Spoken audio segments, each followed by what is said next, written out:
morning, everyone. It's an honor to be with you today, Tuesday. This is my last day in office as mayor of the city of Buffalo.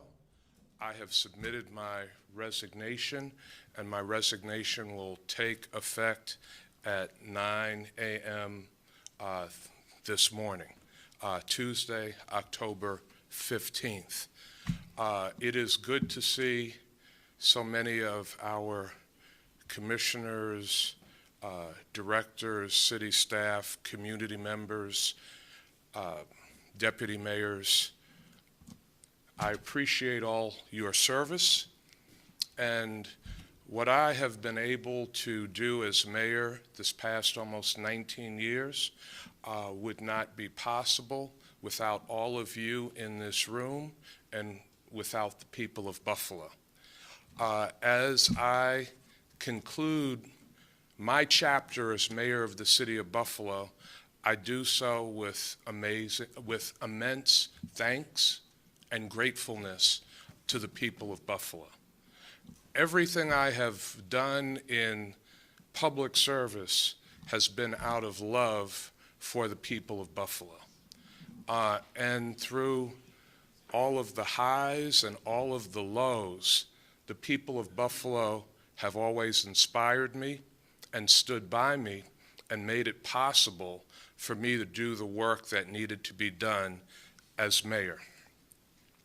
One of the things that I committed when I initially announced that I would be stepping down from the office of mayor was that I would work right up until the final moment of my time in the office.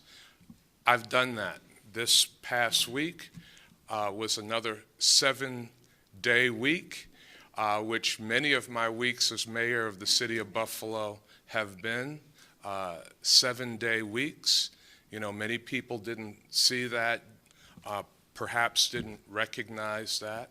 Many jobs, and hopefully those of you watching and listening, nobody in this room, but I hope some of you have those 9-to-5 jobs. But being mayor of the city of Buffalo is certainly not 9 to 5. Being a commissioner, a deputy commissioner, a director, a deputy mayor is not 9 to 5. It's 24/7, 365 days a year. Some of my final actions that I am going to take as mayor, I will announce today. I am going to be submitting 4 trailblazer signs to the Buffalo Common Council, one for Lucille Colston Hicks, naming the corner of Blaine Avenue and Jefferson Avenue, Lucille Colston Hicks Way. Mrs. Hicks, now deceased, was an educator in the Buffalo Public Schools and a longtime block club leader, more than 30 years as the block club president of the Blaine Avenue Block Club number 1. A second trailblazer sign, Cheryl William Colston Way at the corner of Fillmore Avenue and East Ferry Street.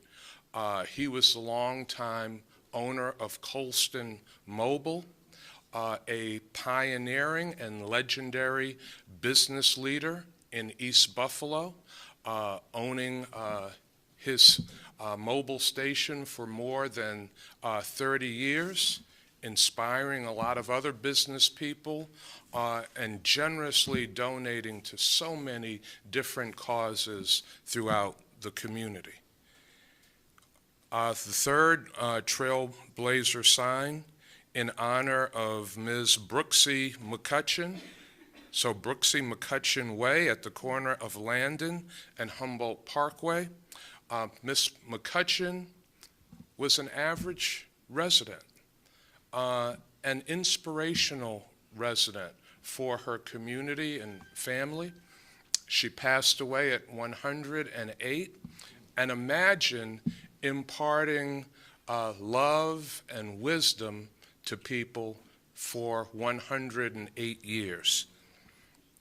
And finally, one of the pastors in our community, Pastor Hamid Motley Way at the corner of Chelsea and East Delavan. Pastor Motley was in law enforcement for a number of years, has been a pastor for more than 20 years. Another individual that is an inspirational figure in our community. So those will be 4 trailblazer signs that I am submitting to the City Council. And then finally, a renaming. And I haven't done a lot of naming of things in my almost 19 years as mayor, but I felt this one was fitting. I will be submitting to the Common Council the renaming of the basketball courts at Delaware Park, the Mayor Anthony M. Masiello basketball courts at Delaware Park.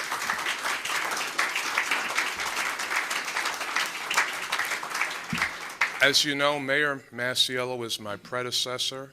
He served 3 terms in office, and I am hopeful that when you think of me, you will think of my thoughts of Mayor Masiello. So while he ended his time in office after 12 years, he never, ever left his service to the city of Buffalo. He continued to be an active presence. He continued to try to help Buffalo in any way that he could. He has been a mentor, a guide, a supporter to me throughout my entire time in office. He is, in many ways, an unsung hero, I think, which is thematic of the people of Buffalo. There are a lot of unsung heroes in this community. Some of you are in this room. So it is my honor to submit to the City Council a naming of the basketball courts at Delaware Park, the Mayor Anthony M. Masiello basketball courts. And you can clap on that again.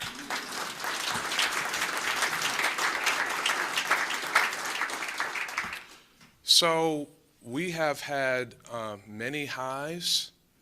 We have had some lows. I have experienced just about everything a person can experience in this office, from historic storms to a racially motivated mass shooting, to the passing of both my parents during the period of time that I was mayor, to the passing of some of our beloved colleagues in government. Some of you have lost loved ones during our service in government. That all takes its toll.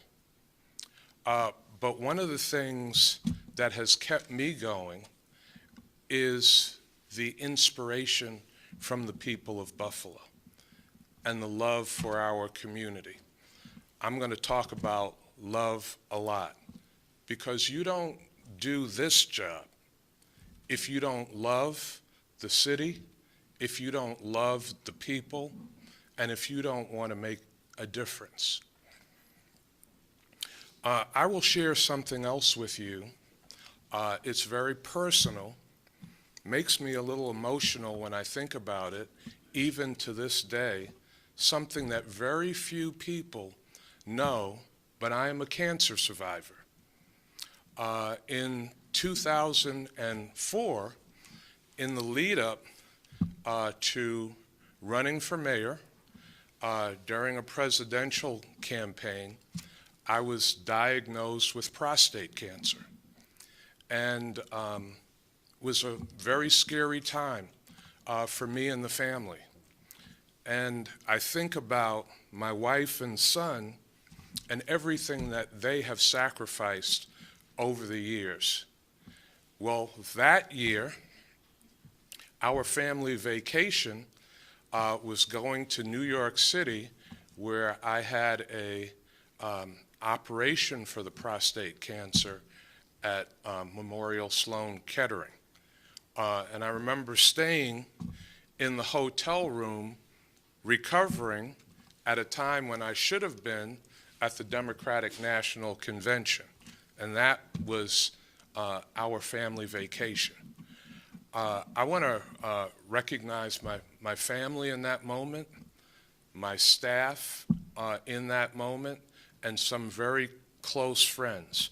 Probably less than 10 people knew about that ordeal.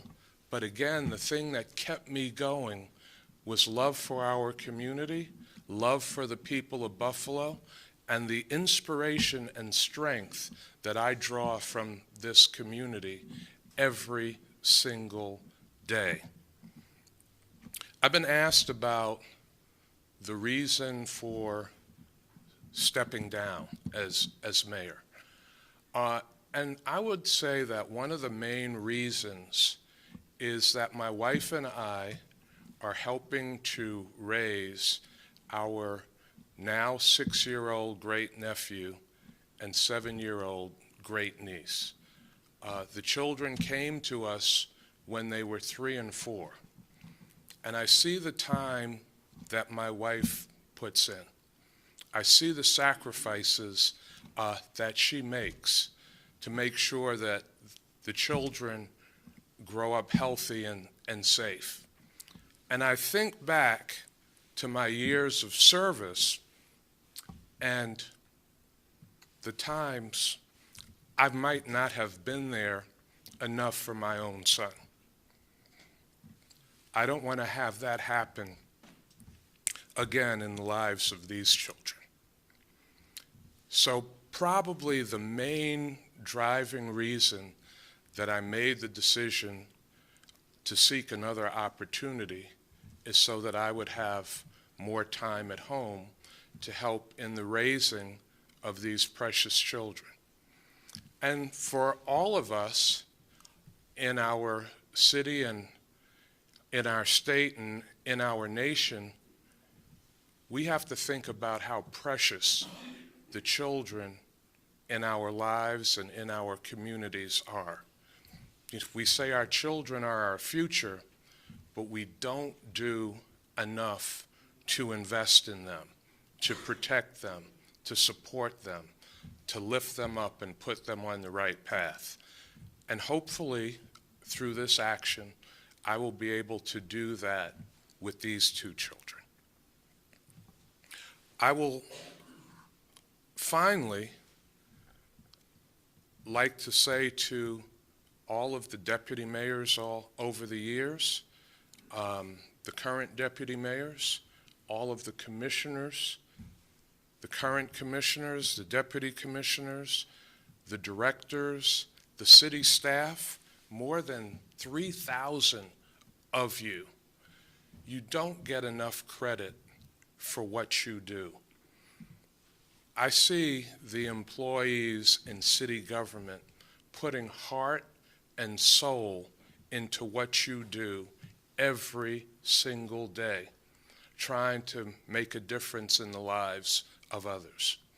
I want you to know that I see you. I respect you. I love you. I appreciate everything that you have done for our community and everything that you have done for me. As I think about our employees, some of our employees, many of our employees have done extraordinary things that go unnoticed for our community. Some of you have been incredibly supportive of me. I think back to 20 years ago with that cancer diagnosis. I was kind of out of it. I was in shock. no one in my family that I know of had ever had prostate cancer. A member of my staff did all of the research, made all of the arrangements, unasked, just on their own.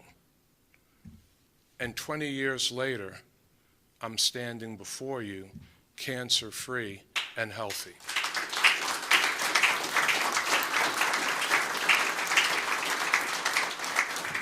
So to the people of Buffalo, know through all of the highs and lows, through all of the work, all of the effort, it has all been out of love. Whether you agreed with me or disagreed with me, whether you supported me or didn't support me, the job of mayor, the passion of a mayor is to love the people, is to try to do their best for the people. And everything that I have done in this office has always been about the people of Buffalo and Western New York. To the people of Buffalo, as I sign off and address you as mayor for the very last time, I'm going to say this. How about them Bills last night?